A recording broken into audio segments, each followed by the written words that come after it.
السلام عليكم ورحمة الله تعالى وبركاته. في هذا الفيديو سنتحدث عن أحد الأعشاب الطبيعية الرائعة، وهو شاي البابونج.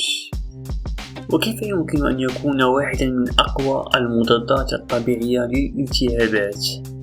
إذ كنتم مهتمين بصحتكم لا تنسوا الاشتراك وتفعيل زر الجرس ليصلكم كل جديد.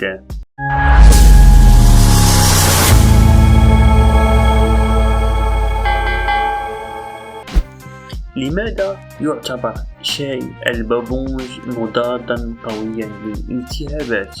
هل تعلم أن شاي البابونج يحتوي على مجموعة مميزة من المركبات النباتية التي أثبتت الدراسات فعاليتها في مقاومة الالتهابات في الجسم؟ دعونا نعرف أهم هذه المركبات الفعالة في شاي البابونج. الأربيجينين، وهو فلافونويد قوي يعمل كمضاد أكسدة ومضاد للالتهابات، يثبط مسارات الالتهاب ويقلل إنتاج السيتوكينات الالتهابية، والأهم من ذلك يساعد على تعزيز الاسترخاء والنوم، مما يجعله مثاليا للاسترخاء بعد يوم طويل. الأزولين، وهو المسؤول عن اللون الأزرق المميز لزيت البابونج، ويعمل بقوة على تهدئة الالتهابات الجلدية والجهاز الهضمي، خاصة حالات التهاب القولون وتهيج الأنسجة.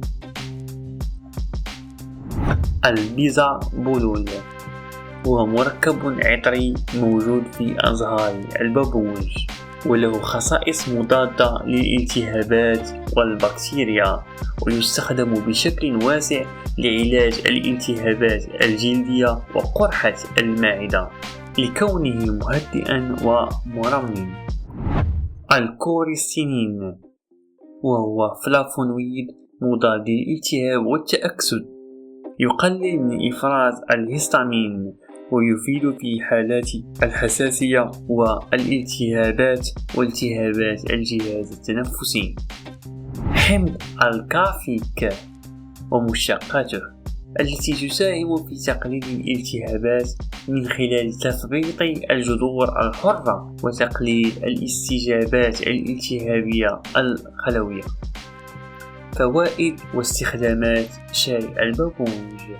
إذن ما هي فوائد الذي يمنحها لنا هذا المشروب الرائع؟ إليكم بعضها. علاج التهاب المعدة والقولون، مهدئ للتشنجات، مهدئ للأعصاب، يساعد على النوم، تقليل التهابات الجلد والتهيج الأغشية المخاطية، تخفيف التهاب الجيوب الأنفية والحنجرة، خفض الألم والتورم في حالة التهاب المفاصل الخفيف. كيفية تحضير واستعمال شاي البابونج بشكل صحيح؟ الخطوة الأولى: خذ ملعقة أو ملعقتين من أزهار البابونج المجففة وضعها في فنجان أو مصفاة شاي. الخطوة الثانية: نظف الأزهار جيدا بالماء البارد بحيث تتخلص من الشوائب والتراب، ويفضل أن يكون الماء نظيفا وخاليا من الشوائب. الخطوة الثالثة: صب الماء المغلي فوق الأزهار وغطي المصفاة أو الكوب واتركه من 5 إلى 10 دقائق لتستفيد من المركبات النشطة. الخطوة الرابعة: يمكنكم تحلية الشاي بالعسل الطبيعي إذ رغبت، أو تناوله كما هو دون أي إضافة. إذن هل جربت يوما شاي البابونج؟ أخبرنا في التعليقات حول تجربتك، ولا تنسوا الاشتراك.